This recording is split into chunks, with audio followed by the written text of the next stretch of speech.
खुलुमबाय गिबि गिबियावनो दिनैनि बे गोथार मागो दाननि नैथि मंगलबार फोरबो फालिनो लानाय खारुवाजान बर खारुवानि बिबानगिरि बिथांमोना जिथु फोरबो मोनसे फालिबाय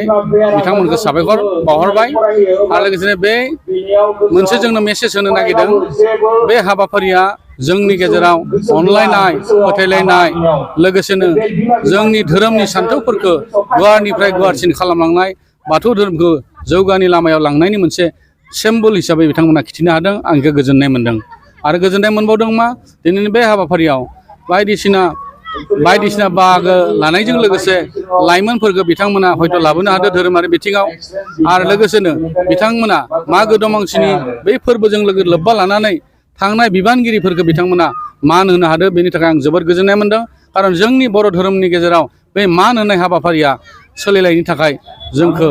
आं गोसोखौ गोजोननाय मोन्दों बेखौ लानायनि गुबै ओंथियानो जाहैबाय खायसे खायसे लिडारफोरनिसो बेफोरो नाथाय आसल धोरोम सिबिनायनि खान्थिया इसोरखौ मोननाय नालाय जायनि गोसो गोरबोआ इसोरखौ मोननानै गोजोनो बे माब्लाबाबो माने गावस्रानायखौ लुबैया बे जेब्लायबो खौसे थानायखौ लुबैयो ओंखायनो दिनै जों नुनो मोनदों जेमान गावस्राबाबो जोंनि सान्थौफोरा मोजां नालाय दिनै जों ज' जाफिननाय जोंनि बाथौ धोरोमनि गेजेराव जों मोनसे दाख्लै थेलामारानि माने जिथु माने आफाद बे धोरोमनि जिथु आफाद बेनि जोहै जोङो खौसेथि जानायखौ जों नुनो मोनदों आरो बे खेत्रआव जोंहा जोंनि लाइमोनफोरखौल' दुसिबानो जानाय नङा बे खेत्रआव जोंहा जों बायसा बिमा बिफा समाजाबो जोंहा बिबान दङ जों बयबो बिबानखौ लालायनांगोन मालायनि फिसाखौबो आंनि फिसा रखम साननानै मोजां बोसोन होनांगोन उदैनिफ्रायनो जोङो धोरोमारि सान्थौफोरखौ सोनो हानांगोन जों जेब्लायबो धोरोमारि बिथिङाव लाफानो हानांगोन अब्ला निस्सय जोंनि बै दावगाफुनाय लाइमोनफोरनि गेजेराव गाज्रि मुवा जानाय गाज्रि मुवा साननाय गाज्रि मुवा आरो मान होयि बे जेरै आलाय सिलाय हाबाफारिफोरखौ लानो गारनानै मोजां हाबाफारियाव जोंनि फिसाफोरा दावगालांगोन बेखौनो आं मिजिंथिदों बाथौ धोरोमनि गेजेरजों बेखौनो आं बेखौनो बुंनो थाङो जोंनि बर' बाथौ धोरोमनि गेजेराव सांग्रांथि मेला खोब अभाब धोरोमारि सांग्रांथि गैयैनि थाखाय जोंनि बायदिसिना सुबुंफोरा जोङो मा गुबुन गुबुन धोरोमाव थाङो आरो दिनैनाय गुबुन हारिफोरा मायबाफोर सोरनिबा न'खराव खैदां खैफोद जायोब्ला बै गुबुन धोरोमनि मानसिफ्रा थांनानै माने बैखौ बजबनानै गावसोरनि धोरोमाव लांनो थाखाय नाजायो नाथाय जोंनि बाथौ धोरोमनि गेजेरावबो दुखु खैदां खैफोदनि गेजेराव जेब्ला जों खबर लागोन बेखौ हेफाजाब होलायगोन अब्ला जोंनि बाथौ धोरोम मोनसे जोंनि गेजेराव थानानै थालांगोन सोलिलांगोन आरो गाव धोरोमखौ जोंनि बाथौ धोरोमखौ लायैनि गुबै ओंथियानो जाहैबाय जों धोरोमारि सांग्रांथि गैया आरो दिनै खायसे खायसेफोरा धोरोमनि सायाव रोंगौथि गैया आरो मोजांबो नलेज होग्रा मानसि गैया बेनि थाखाय जोंनिया थांनाया खिन्थु जेब्ला बाथौ धोरोमाव जेब्ला हाबनो मोनगोन हाबनो मोननायनि उनाव बै सुबुङा जेब्लाबो गुबुन धोरोमाव थांनो कोनो दिन गोसो जाया दिनै गुबुन धोरोमनिफ्रायबो जोंनि बाथौ धोरोमाव बहुद मानसि फैनो हमदों बे जोंनि बाख्नायथाव हाबाफारि जोबनायाव आङो बाथौ धोरोमनि गेजेरजों बेखौनो खावलायनो सानदों जोंनि बाथौ धोरोमनि गेजेरजों अनलायनाय फोथायलायनाय जों धोरोमनि गेजेरजों मोननो हागोन ओंखायनो सारा बर' माहारिनि गेजेराव गोजान गोजानाव थानाय जोंनि माने नेपाल कार्बि आंलं बायदिसिना माने मेघालय बैफोरनि गासै बर'फोरनि गेजेराव जोंनि बर'फोरनि धोरोमा गोसारनो हमदों बेबायदिनो गोसारनानै जों खौसेयै अनलायनानै संसार जानो हालांथों बेखौनो मिजिंथिनानै आंनि बिबुंथिखौ बेखिनियावनो फोजोबनाय जाबाय आं जोबोद गोजोननाय मोन्दों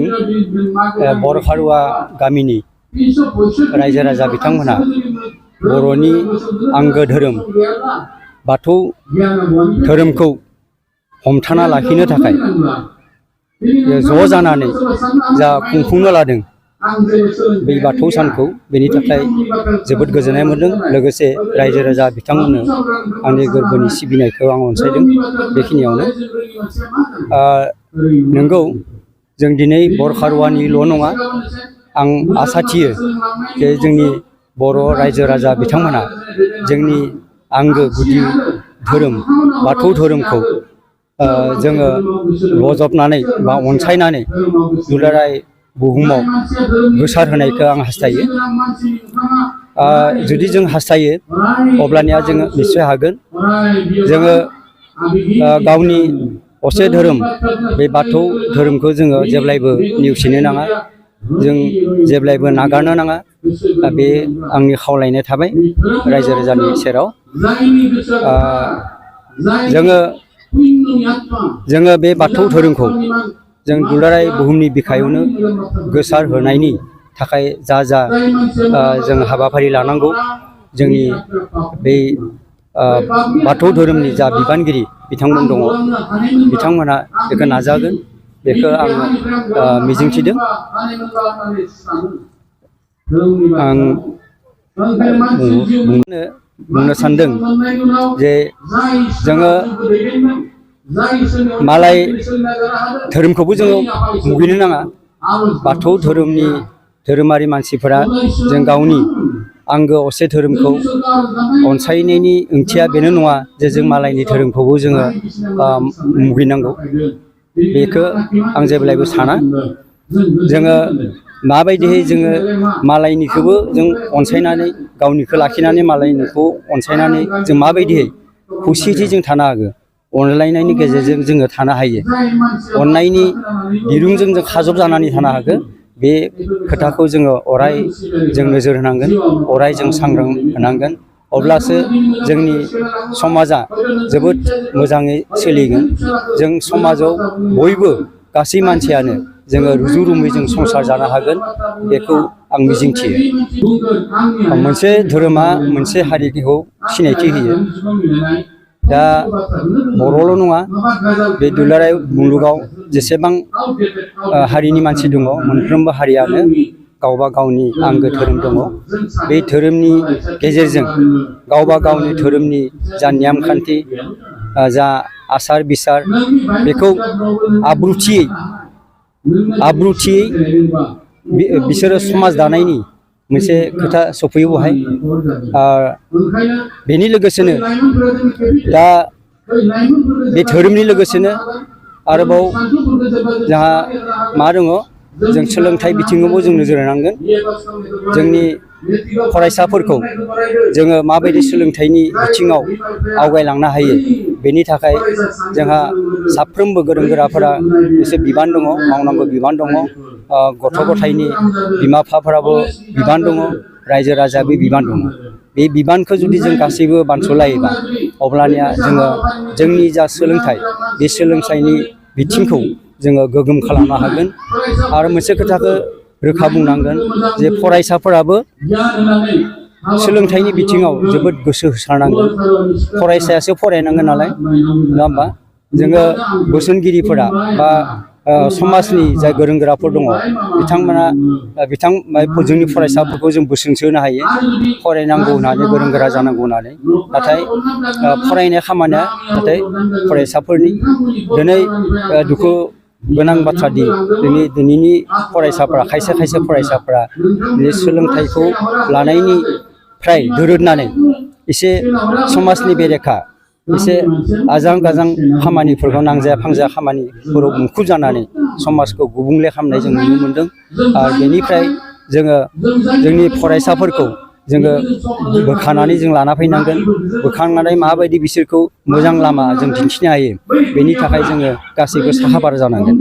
आं बेखिनि बाथ्राखौ आं सानो आरो आं गिबियावनो फोरमायनो सानदों जोंहा मागो दाननि नैथि मंगलबार बे गोथार बाथौ सान बे सानखौ दिनै दुलाराय आसाम नाङैनो बेखौ फालिदों दा बे लेखायैनो जों बरखारा गुदि बाथौ आफादाबो खुंगा 11थि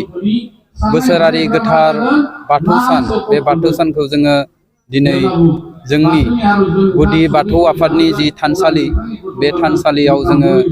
सानसेनि हाबाफारि लानानै जोङो गाजा गोमजायै फालिनाय जादों दा जोंनि जिथु बाथौ थानसालि बे बाथौ थानसालिखौ थांनाय जोङो 2013 मायथाइनि 14 मे बे 14 मेआव जोङो गिबि गायसनजेननाय जादोंमोन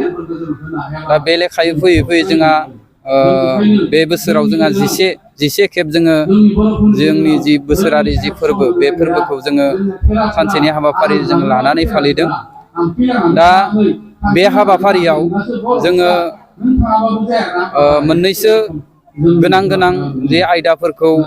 जोङो लानानै बे हाबाफारिखौ जों खालामनाय जादों। दा गेवलां मेलनि गेजेरजों जोंनि जि गामिनि जायफोर फरायसाफोरा HSLC बा HS आनजादाव सेथि मासि लानानै उथ्रिसार जालांनो हाबाय आरो जायफोर फरायसाफोरा गुबुन आयदाफोराव मोजां मासि लानानै उथ्रिसार जाबोनो हाबाय बिथां फरायसाफोरखौ जोङो दिनैनि बे फोरबोनि गेजेरजों गेवलां मेलनि गेजेरजों जोङो बिथांमोनखौ जोङो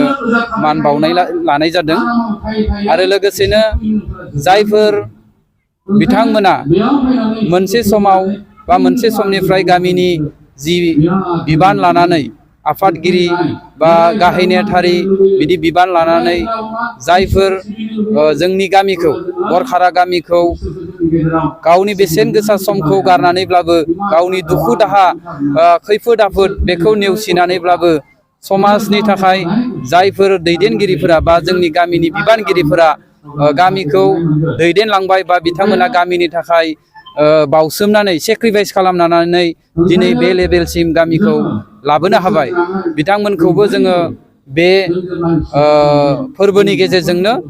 बिथांमोनखौबो जोङो दिनै मान बावनाय जादों आरो लोगोसेनो जोंहा हाबाफारि बायदियै जोंहा हारिमु मोनाबिलि जोङो लाखिनाय जादों। बे हारिमु मोनाबिलियावबो जोंनि गामिनिनो बा ओनसोलनि माखासे जोंहा गोसो गुदुं जायफोर मोसाखावरि बा मेथाइ खनगिरि बिथांमोनखौ जोङो बे फोरबोनि गेजेरजों एसे जोङो माने स्कप होनानै बिथांमोनखौ इयुनाव साफा माने जाफुंसार सोरबा मोसागिरि बा मेथाइ खनगिरि जाहैनो हानाय बिदि जोङो थुलुंगा होनो थांखिजों